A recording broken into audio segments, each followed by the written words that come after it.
ఇప్పుడు సాధువులు ఎవరైతే ఉన్నారో కొన్ని సమయాల్లో అంటే అది అమావాస్య కావచ్చు, పౌర్ణమి కావచ్చు, ఈ సమయాల్లో క్షుద్ర పూజలు చేస్తారు. ఈ క్షుద్ర పూజల వల్ల శక్తులు పొందడానికా, లేకుంటే ఏదైనా ఎదుటి వ్యక్తిని ఏదైనా చెయ్యాలి అనే దురుద్దేశంతో చేస్తారా? దేని చూడండి, ఒక సాధువు కానీ ఒక శివ సాధువు కానీ అమావాస్య రోజు, తర్వాత పౌర్ణమి రోజు, ఏదైనా గ్రహణాలు పట్టిన రోజు, ఆదివారం రోజు, ప్రత్యేకమైన రోజుల్లో పూజలు ఏమి చేయరు. ఒక సాధువు ఏంటంటే ఇప్పుడు నీవు నేను మాట్లాడుకున్న సమయంలో కూడా శక్తివంతుడే. నిజమైన శక్తి సమయానుకూలంగా స్పందిస్తుంది, అంతేగాని సమయాన్ని బట్టి ఆ శక్తిని తీసుకొచ్చుకోకూడదు. మీరు అన్నట్టుగా క్షుద్ర పూజలు చేసే వ్యక్తులు వేరు, తాంత్రిక యాంత్రిక శక్తులు నేర్చుకునే వ్యక్తులు వేరు. కాబట్టి వాళ్ళు ప్రత్యేకమైన శక్తులు రావడానికని ప్రయత్నం చేస్తారు అక్కడ వాళ్ళు. ఇప్పుడు మీరు అడిగిన ఈ ప్రశ్నకి జవాబు ఏంటంటే మిత్రమా, నిజమైన భక్తి, నిజమైన శివుడు, నిజమైన భక్తిలో ఉన్న పరమాత్ముడు ఏ సమయంలో మనతో పాటే ఉంటాడు. నక్షత్ర తిథులు, నీవన్నట్టుగా గ్రహణ పరిస్థితులు, నీవన్నట్టుగా రోజుల స్థితిగతులని నిజమైన సాధువు, నిజమైన భక్తి చూడదు. ఎవరైతే యాంత్రిక శక్తులు చెడు చేయాలనుకున్న వాళ్ళు ఉంటారో ఖచ్చితంగా ఏ రోజు అంటున్నారో అమావాస్య ప్రత్యేకం అనేది నిజమే. ఎందుకంటే ఆ రోజు చంద్రుడు కానీ సూర్యుడు కానీ పరిపూర్ణంగా 100% ఉంటారుగా. అందుకని వాళ్ళు ఆ రోజు 100% మాకు రిజల్ట్స్ వస్తుందేమో అన్న ప్రయత్నం చేస్తారు. చేసి చాలా మంది ఓడిపోయి ప్రాణాలు పోయిన వాళ్ళు ఉన్నారు. ఇప్పుడు వాళ్ళు ఏమంటారంటే మేము ఆత్మలతో మాట్లాడదాం, ఆత్మని చనిపోయిన శవాన్ని లేపుతాం. చనిపోయే శవాన్ని లేపేయడానికి ఇంతవరకు ఎవడు పుట్టలేడు ఈ భూమండలంలో. నా తండ్రి పరమాత్ముడి ఆజ్ఞతో ఒక్కసారి శరీరం పోయింది అని అంటే కథం, ఇంకా నీకు మళ్ళీ వెనక్కి తిరిగి వచ్చేది ఏది లేదు. అవన్నీ వాస్తవం అది. అలా ఒక్కసారి ప్రాణం వెళ్ళిపోయి నిజంగా నువ్వు చనిపోయాడు అని నిర్ధారించిన తర్వాత ఇంకొక వ్యక్తి వచ్చి లేపడు. అది అనేది రాసే లేదు, చరిత్రలో కుదిరినదే లేదు. అంటే వాటి మీద కూర్చొని పూజలు చేస్తారు. అవన్నీ వాడు చేస్తున్న వాళ్ళు ప్రయత్నాలు మిత్రమా, చేయని వాళ్ళు ప్రయత్నాలు. లేపిన వాడిని చూయిస్తే నన్ను ఆయన కాపాడాడంట అని చెప్పి ఒక రుజువు నువ్వు తీసుకొచ్చిరా. కాకపోతే ఒకటి జరుగుతుంది, పరమాత్ముడు నిజంగా నీ వల్ల అవసరం ఉండి, నీ వల్ల కుటుంబం బాధ్యతలు ఉన్నాయి, నీ వల్ల చేయాల్సిన ఇంకేదో రెస్పాన్సిబిలిటీస్ ఉన్నాయి, నీతో ఉపయోగం సమాజానికో ఇంటికో ఒంటికో, లేకపోతే పరమాత్ముడికి దీపం అన్న పెట్టడానికి నీవు ఉండాలి అని అనుకుంటే నీ వైపు మరణ శయ్యనే రానియాడు కదా. నేను ఏదో విధంగా కాపాడుకుంటాడు. నీళ్ళల్లో పడేవాడిని తీసుకెళ్ళి ఏదో మోర్లో పడేస్తాడేమో మునగకుండా. ఆ మోర్లో కాకుండా నువ్వు పోతే రాయి తగిలే దగ్గర చిన్న ఇటుక తగిలిస్తాడేమో. ఏదో పెద్ద యాక్సిడెంట్ అవుతుంటుంది. ఇప్పుడు మొన్నే నాకు పెద్ద యాక్సిడెంట్ అవుతుంది. నేను వస్తూ ఉంటే పెద్ద యాక్సిడెంట్, వెనక పెద్ద బండ్లు, తర్వాత కార్లు వచ్చాయి. ఏవి రాకుండా నేను సపరేట్గా పక్కకు పడిపోయాను. ఇప్పుడు ఏంటంటే పరమాత్ముడు నేను గుడి కట్టే ప్రయత్నంలో తిరుగుతున్నా, ఆయన పరీక్ష పెట్టాడనేదే నేను త్రిశూలాన్ని పట్టుకొని నిలబడ్డా ఆ దెబ్బ తగలంగానే. బోలా శంకర ఏంది సమస్య అని గట్టిగా నవ్వేసి ఏమనుకున్నా, ఇదే మాకు కావాల్సింది. ఎంతటి కఠినమైన పరీక్షలు పెడితే నీవు అంత గట్టిగా నేను గుడి కడతా అన్న. ఆ నమ్మకం పాజిటివ్. ఇప్పుడు అలా నీకు ప్రమాదాన్ని బయటపడేయగలడు ఆయన. ఒకసారి ప్రమాదం వచ్చేసాక నిన్ను కాపాడడానికి పరమశివుడు దిగి నీ శరీరంలోకి వేయడం తప్పితే మానవుడు జన్మెత్తినవాడు ఎవడు చేయనికి రాదు. చేతబడి ఈ విషయానికి వస్తే ఇప్పుడు శివ సాధువులు చేతబడి చేస్తారా, లేకుంటే అఘోరాలు చేస్తారా, లేకుంటే వీడికి ప్రత్యేక శిక్షణ ఎవరిస్తారు? అసలు ఇది వాస్తవేనా? ఇది అందరికీ ఒక చిన్న మిస్టరీలా ఉంటుంది. వాస్తవమే. చూడండి, చేతబడి అనేది, తర్వాత వశీకరణ కానీ ఎవరైనా చూడండి, చాలామంది చెడుగా విద్యను నేర్చుకొని ఉన్న వాళ్ళు చేసుకుంటారు. ఎందుకంటే ఇప్పుడు నీకు చెప్పిందంతా దైవ కార్యక్రమాల దేవుడు ఎవరిపై గెలిచాడు యుద్ధాల్లో? రాక్షసులపై. కాబట్టి ఈ రాక్షస జాతికి సంబంధించిన విద్యలు ఉన్నాయి ఇంకా. కాబట్టి మీరు అన్నట్టుగా శాస్త్రీయంగా మాట్లాడుకుంటే కూడా అఘోరాలు చేస్తారు, నాగసాధువులు లేకపోతే శివసాధువులు చేస్తారు అనేది కాదు వాస్తవం. నిజమైన భక్తిలో ఉన్న ఈ శివసాధువులు, నాగసాధువులు, అఘోరాలు చేయరు ఇవన్నీ. వీరి యొక్క వేషాధారణే వేరు ఉంటుంది, వీరి యొక్క మాటా పద్ధతి చూసే యొక్క వక్రబుద్ధియే వేరే ఉంటుంది. కాబట్టి వీళ్ళని కనిపెట్టాలి మనం. వాళ్ళు నిజంగా నీవు అన్నట్టుగా చేష్టలు ఉన్నారు. ఇప్పుడు ఏంటంటే శాస్త్రంలో 2 రకాల మిత్రమా.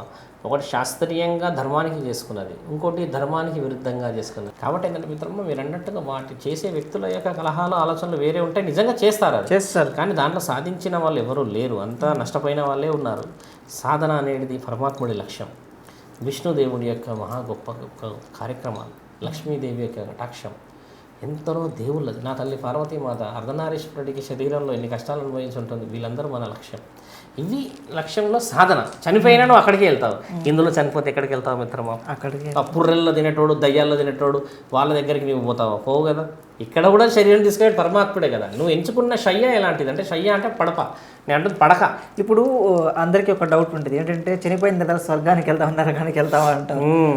అది ఖచ్చితంగా స్వర్గానికి నరకానికి ఎక్కడికి వెళ్ళాలన్నా మొదట నువ్వు చేస్తున్న కార్యకలాపాలు పుణ్యమా, న్యాయమా, ధర్మమా, అధర్మమా అనేది నీకు తెలిసి ఉండాలి. దాని ప్రకారంగా ఇప్పుడు అందరూ ధర్మం చేయరు, అందరూ న్యాయం చేయరు.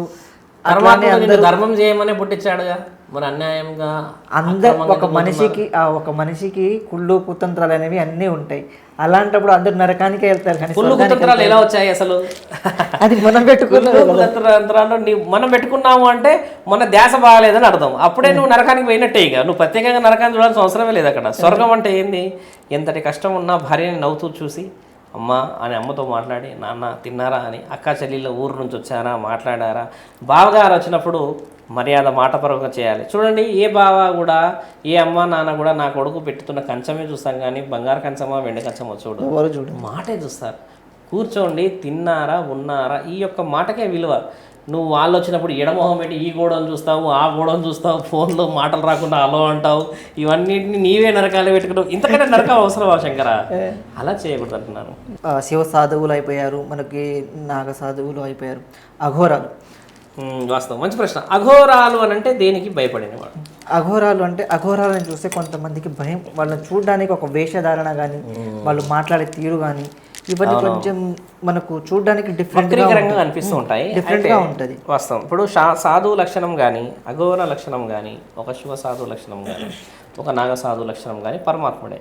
అఘోరాలు ఎవరంటే మిత్రమా, వాళ్ళు అఘోరాల్లో కొంతమంది పెళ్ళిళ్ళు చేసుకోకుండా జీవితాన్ని తీసుకెళ్లేవాళ్ళు, పెళ్ళిళ్ళు అయ్యి సంసార జీవితంలో ఓడిపోయిన వాళ్ళు కొంతమంది. ఇప్పుడు చూడండి, ఎక్కువ శాతం అఘోరాలు, మీకు నివ్వరపోయి నిజం చెప్తాను, మీరు వినాల్సినదే, మీరు ఒప్పుకోవాల్సిందే కూడా. చాలామంది అఘోరాలు ఖైదీలే, చాలామంది అఘోరాలు దొంగలే, చాలామంది అఘోరాలు ఒకప్పుడు వాళ్ళ జీవితంలో మోసపోయిన వాళ్ళే, చాలామంది అఘోరాలు ఒకప్పుడు జీవితంలో అలసిపోయిన వాళ్ళే. వీళ్ళే వస్తున్నారు శివుడి యొక్క భక్తిలో మునిగిపోయి మాత్రం కాదు. జీవితం అంత విరక్తి అనిపిస్తుంది ఇక్కడ. ఇప్పుడు ఉదాహరణకు ఖైదీ ఉన్నాడు అనుకుందాం, 10 ఏళ్ళు 12 ఏళ్ళ శిక్షలు అనుభవించేస్తాడు. ఇంకా ఏముంది ఈ సమాజంలో విలువ? వెళ్ళిపోతాను, ఆ బతుకు నేను సన్యాసిని, ఎక్కడనో ఉండిపోతా అని అక్కడికి వెళ్ళిపోతాడు. వెళ్ళిపోయేసి ఒళ్ళంతా విభూది రాసుకొని అదొక శిక్ష తీసుకొని అనుభవించేసి ప్రశాంతంగా ఉంటారు. ఈ మధ్య మాకు ఒక స్నేహితుడు ఫోన్ చేశాడు కేరళ నుంచి, గురుగారు మీరు 3 నెలల నుంచి ఫోన్ మాట్లాడతలేదు నాతోని, నేను కేరళలో అనంత పద్మనాభ స్వామి ఆలయం దగ్గర ఈ మంత్రాలు నేర్పించేటోళ్ళ దగ్గరికి వెళ్ళిపోతా అంటున్నాడు. వాయిస్ మెసేజ్ అది కూడా. అంటే నేనన్నా అదేంది ఎలా వెళ్ళిపోతామైంది, నేను మళ్ళీ ఫోన్ చేస్తే ఉన్నాడు, నాకు జీవితం మీద విరక్తి వచ్చింది, నాకు పెళ్ళి అయితే లేదు, ఉద్యోగం వస్తలేదు, ఏమొస్తా, కనీసం మంత్రాలన్నా చేసుకొని బతుకుతా అంటున్నాడు. అంటే మనిషి యొక్క కోరిక చూడండి, ఏదో చేస్తా బతుకుతా అన్న కాడికి వచ్చాడు అంతే. కానీ ఏ రోజు కూడా మానవుడు నేను చనిపోతా అని చాలా తక్కువ శాతంగా అంటాడు. అలాగే ఈ అఘోరాలలో మీరు అన్నట్టుగానే నేర్చుకోవడానికి రావట్లేరు ఎవరు కూడా, జీవితం మీద అలసిపోయి ఇందులోకి వస్తున్న వాళ్ళు. ఈ అఘోరాలకి శ్మశానంలోనూ ఇప్పుడు ఏదైతే కట్టగా కాపరి అక్కడ ఉంటారో అక్కడే నేర్చుకుంటారా ఇవన్నీ విద్యలు, తాంత్రిక శక్తులు? ఇప్పుడు ఒక అఘోరాని ఎవరి ఇంట్లో రాణిస్తారు మిత్రమా? ఒక దేశదిమ్మరి వాళ్ళంతా విభూతి రాసి శరీరం మీద ఎలాంటి బట్టలు లేకుండా త్రిశూలాన్ని పట్టుకున్న వాళ్ళని సమాజం స్వీకరించదు. శ్మశానం అనేది కాశీ. ఏ శ్మశానంలో పడితే ఆ శ్మశానంలో ఉండరు వాళ్ళు. కాశీలో మణికర్ణిక ఘాట్ లాంటి 12 ఘాట్స్ ఉన్నాయి. ఆ ఘాట్స్లో వాళ్ళకు విద్యాబుద్ధులు నేర్పించే శిష్యులకి గురువులు ఉంటారు.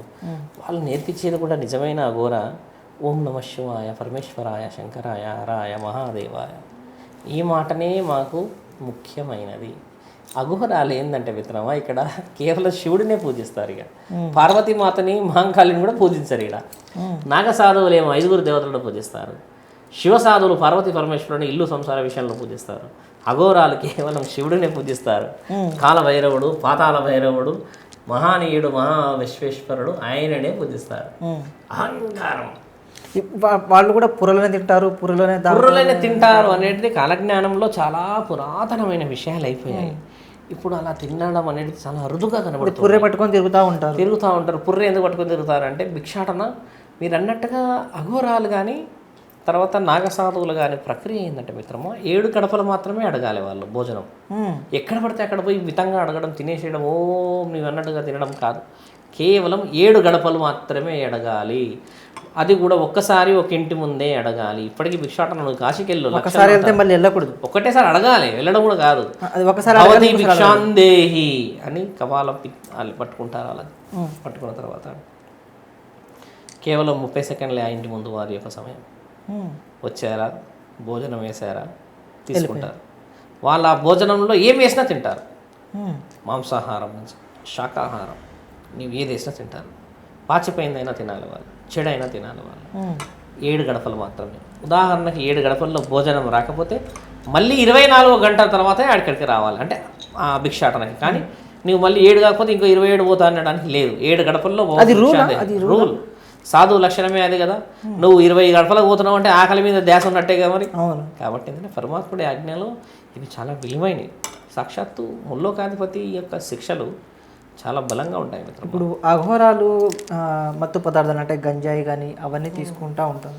ఎందుకు అసలు దాన్ని తీసుకోవడానికి గల కారణం ఏంటి? చూడండి, మత్తు పదార్థాల విషయం ఇప్పుడు మాట్లాడుకుంటే ఈ భూమండలంలో చెడు ఎక్కువైపోయింది కాబట్టి ఒకప్పుడు మంచిగా వాడేవాళ్ళు వాటిని. ఆరోగ్య పరిస్థితులు బాగలేకపోవడం వల్ల ఏదైనా మందు ఆ యొక్క వచ్చిన పేషెంట్ కానీ రోగికి కావాల్సిన విషయాలు ఇప్పటికీ వాడతాము. అలాగా దేవుడికి సంబంధించిన విషయాలు అఘోరాలు వాడేది ఏంటంటే మిత్రము, ముఖ్యంగా వాళ్ళు వాడేది దేనికంటే శివుడిని చేరడానికి. కానీ అంతిమం నీ మత్తు తాగుతావు. ఉదాహరణకి నువ్వు మత్తు తాగితే ఒక 2 గ్లాసులు 3 గ్లాసులు హాఫ్ ఫుల్ బాటిల్ ఇలాంటివి తాగుతారు. వాళ్ళ ఎనర్జీ బట్టి ఎంతవరకు నీవు మత్తులో ఉంటావు. ఒకవేళ రాత్రి తాగితే పొద్దున వరకు, లేకపోతే ఒక 5 గంటలో 6 గంటలో. అంటే ఇది లిక్విడ్ కాబట్టి అలా ఉంటావు. వీళ్ళు ఏంటంటే నరాలకు తీసుకుంటారు. వీళ్ళు ఎలా తీసుకుంటారు? ఊపిరి ద్వారా పీల్చడం. అది అఘోర ఇట్లా తాగేది ఉండదు వాళ్ళ దగ్గర, పీల్చేది. ఆ యొక్క పవర్ ఏముంటుందంటే చెట్టు ఒకసారి పీల్చినప్పుడు అనుమస్తిష్కం అనేది అరెస్ట్ అయిపోతుంది అక్కడ.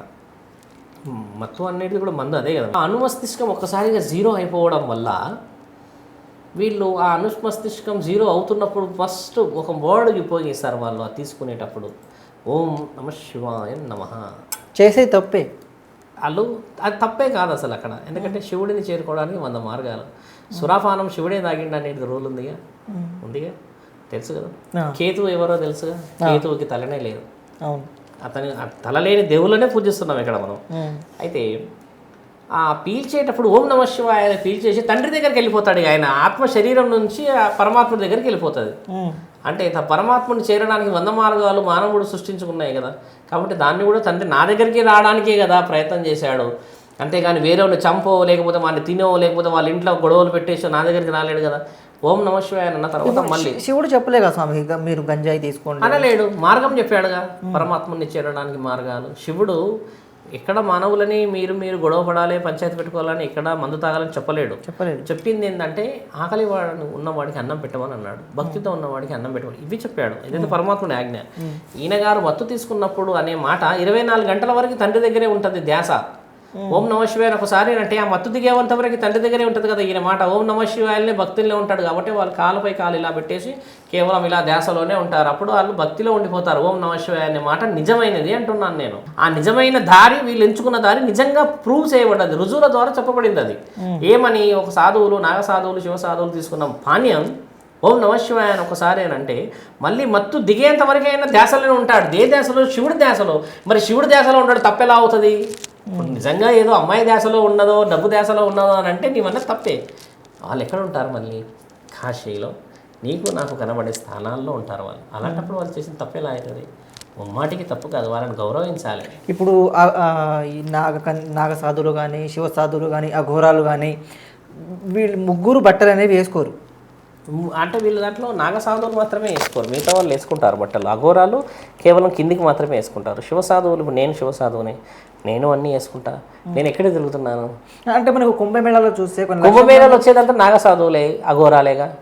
శివసాధువులు మేము వస్తున్నాం కుంభమేళకు, ఈసారి కుంభమేళకు వస్తున్నాం. కానీ మా వేషాధారణ విలువే కానీ మా యొక్క అంతిమ శక్తి, అంతిమ విజయం, అంతిమంగా చేరే గమ్యం శివుడే కదా మిత్రమా. నాగసాధువుల యొక్క లక్షణం వేరు, వాళ్ళ యొక్క స్థితిగతులు వేరు. అందుకే వాళ్ళ బట్టలు ఉండవు వాళ్ళకి.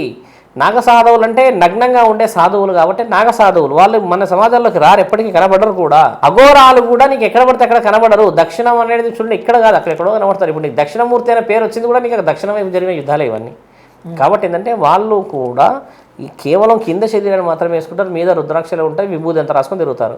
శివసాధువులు లక్షల్లో ఉన్నారు నాలాంటి వాళ్ళు. ఇప్పుడు నేను ఉన్నాను, నాతో మాట్లాడుతున్నావు కదా, నేను తిరిగేది ఎక్కడ మరి? సాక్షాత్తు ఇంట్లో, సమాజంలో, సంసారంలో, గుడిల్లో, గోపురాల్లో. ఇప్పుడు నీవు అనుకున్నట్టుగా త్రిశూలాన్ని ఇవన్నిటిని వేసేసుకొని శరీరం పైన ఏది లేదు అని అనుకుందాం. ఇక్కడ నాలో భక్తి కంటే ఎక్కువగా చాలామంది శక్తిని చూస్తారు. ఏమని? ఈయన పిచ్చోడైపోయాడేమో, మానసిక స్థితిగతులు బాగాలేవేమో, అందుకు అందరూ భక్తి అంటే బట్టలు లేకుంటే ఉండాలా? అదేంటి బట్టలు లేకుండా ఉంటే అఘోరా అయిపోయాలి, లేదని అంటే ఆయన కాశీలో పోయి ఉండాలి.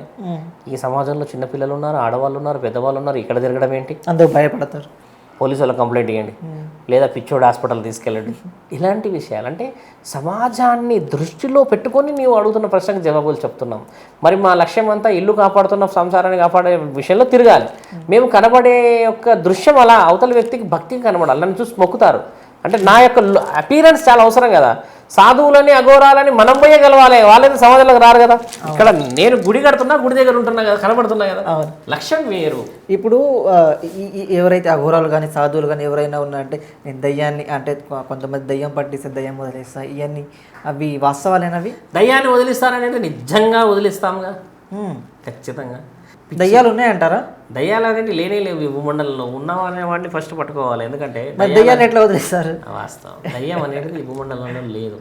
ఒక ఆత్మ ఉంది, దాని పేరు మానవుడు దయ్యం అని పెట్టుకున్నాడు. కానీ చెడు గాలి ప్రభావం ఎలా అంటే తీవ్రమైన కోరికలుండి నేను వెళ్ళిపోతానని, నేను రానని, నేను గుడికి వెళ్తే నన్ను పట్టుకుంటారని, లేదు శివుడు నన్ను శ్మశానంలో పట్టుకుంటాడని, ఇట్లా కోరికలు. ఈ కోరికల నిమిత్తం మనిషి ఏం చేస్తాడంటే చనిపోగానే శివుడి దగ్గర చేరాలి, లేదా కులదైవం విలవెలుపు దగ్గర చేరితే వాళ్ళు నేను మళ్ళీ పుట్టియడమా, కొడుకు బిడ్డ కడుపులో పుట్టించాలా, నువ్వు చేసిన పాపపుణ్యాలు మళ్ళీ శిక్షలు అనుభవించాలా, అనుభవించిన తర్వాత నువ్వు మళ్ళీ రావాలా అనేటివి నిజంగా ఉన్నాయి. ఇవన్నీ పురాణాలలో ఉన్నాయి. నువ్వు అనే దయ్యం ఎవరంటే కోరికలతో చనిపోయి ఆ కోరికలు తీర్చుకోవాలని శరీరం మీద వ్యామోహం తిరిగే గాలియే ఆత్మ. ఆ ఆత్మని మనం బందీ చేస్తాం. ఇక్కడ చేసి ఎవరికి అప్పచెప్తాం? శివుడికి. శివుడికి ఎందుకు అప్పచెప్తాం? తండ్రి దారి తప్పాడు, మీరే ఉన్నారు కాబట్టి క్రమశిక్షణలో పెట్టడానికి మరో జన్మ అవసరమా, లేదంటే మరి ఇంకేదైనా ఆలోచనలు అనేవి తండ్రి నిర్ణయాలు. అవి మాలాంటి సాధువుల ముఖ్యమైన ఉద్దేశం ఏంటంటే చెడు గాలిని పడతాం అనేది అబద్ధం. చెడు వ్యసనాలను కాపాడి మంచి వ్యసనాల వైపు పరమాత్ముడు ఆజ్ఞను తీసుకోవాల్సింది. ఓకే, ఇప్పుడు ఇదంతా బాగానే ఉంది స్వామి. కానీ ఇప్పుడు మనం చూసుకున్నట్టయితే సాధువులు కానీ అఘోరాలు కానీ అందరూ వాళ్ళు తిన్న ఏదైతే ఫుడ్ ఏదైనా ఉంటుందో వాళ్ళకి ఎటువంటి రోగాలు కానీ ఏముండవు, హెల్తీగా ఉంటారు. దాని వెనక రహస్యం ఏంటిది అసలు? ఖచ్చితంగా రోగాలు చాలా మందికి ఉండవు. చాలా మంది అడుగుతుంటారు, స్వామి యాక్టివ్గా ఉంటారు, బలంగా మాట్లాడతారు, గట్టిగా నడుస్తారు. ఏంటి అని అంటే మితమైన భోజనం, మాంసాహారాలు అనేది చాలా తక్కువ, శాకాహారాలు అనేవి ఎక్కువ తినాలి. తర్వాత ధ్యానం అనేది పరమాత్ముడి వైపే ఉండడం చేత మిగతా వ్యామోహాలపై ధ్యాస ఉండదు. డబ్బు, పెద్ద పెద్ద కార్లు, ఇంకేదో ఇవన్నీ ధ్యాసలు ఉండవు. కాబట్టి మానవుడికి ఏమవుతుందంటే మనస్సు ఎప్పుడైతే నీకు పాజిటివ్నెస్ ఎక్కువ ఉంటుందో you are absolutely healthy person. అలా మొట్టమొదట చేయాల్సిందే శాస్త్రజ్ఞానం ప్రకారంగా మానసికంగా మన యొక్క శరీరాన్ని కాపాడుకుంటే ఆరోగ్యంగా నీవు నీ యొక్క ఫిజికల్ ఈ అటాచ్మెంట్ని కాపాడుకున్నవాడు అవుతావు. ఇక్కడ ఏమైందంటే మానవులదంతా పైన పటారం అయిపోయింది, లోన లొటారం అయిపోయింది. నేనేమన్నా లోపటి నుంచి మంచిగా అయిపోతే బయట ఆటోమేటిక్గా సెట్ అవుతాంగా. అంటే అంతరాత్మని నువ్వు గెలిస్తే ఈ శరీరాన్ని నువ్వు గెలిచిన వాడివి అవుతావు. కాబట్టి అఘోరాలు సాధువులు నాగ సాధువులు ముఖ్యంగా చేసేది ఏంది? మనస్సు శరీరం రెండు కంట్రోల్లో ఉండడం చేత అవుతుంది. బాగా తాగావు రాత్రి, పొద్దున్నే అలసిపోతావు, దానికి ఇంకో మిత్రులు ఇలాంటి ఆరోగ్యం దెబ్బతింటుంది, డైలీ రొటీన్. అందుకని మనం చేసేది కూడా మితంగా చేస్తేనే అమితంగా నీ శరీరాన్ని కాపాడగలవు శంకర. అవి తెలిసినాయి. నువ్వు అడిగిన క్వశ్చన్లో there are plenty of doctors who is treating for nutritions, how to give ఏమంటారంటే జనరల్ వెయిట్, హెవీ వెయిట్ కంట్రోల్కి, తర్వాత జనరల్ డైట్, హెవీ డైట్ ఎట్లా కంట్రోల్ అంటే there are huge lessons in the society. Kumbh Mela అనేది గొప్ప చరిత్ర 3-4 సార్లు జరుగుతుంది. కేవలం ఒక మానవుడి చరిత్రలో చూసేది మాత్రం 12 సంవత్సరాలు, 6 సంవత్సరాలు, 3 సంవత్సరాల చరిత్రనే. 112, 144 సంవత్సరాల్లో జరిగే కుంభమేళకి అఘోరా సాధువులు వాళ్ళ జీవిత లక్ష్యం వల్ల వాళ్ళు ఉంటారు కాబట్టి చూడగలరు. నీవు నేను ఉండం. ఎవరు కాబట్టి 3 లక్షణాలు తెలుసుకో. సాధు అంటే ఎవరు, శివసాధు అంటే ఏంది, అఘోరాలు అంటే వీళ్ళని స్పష్టంగా చెప్పు సమాజానికి. ఎవరు పడితే వాడు అఘోరా కాలేడు శంకర.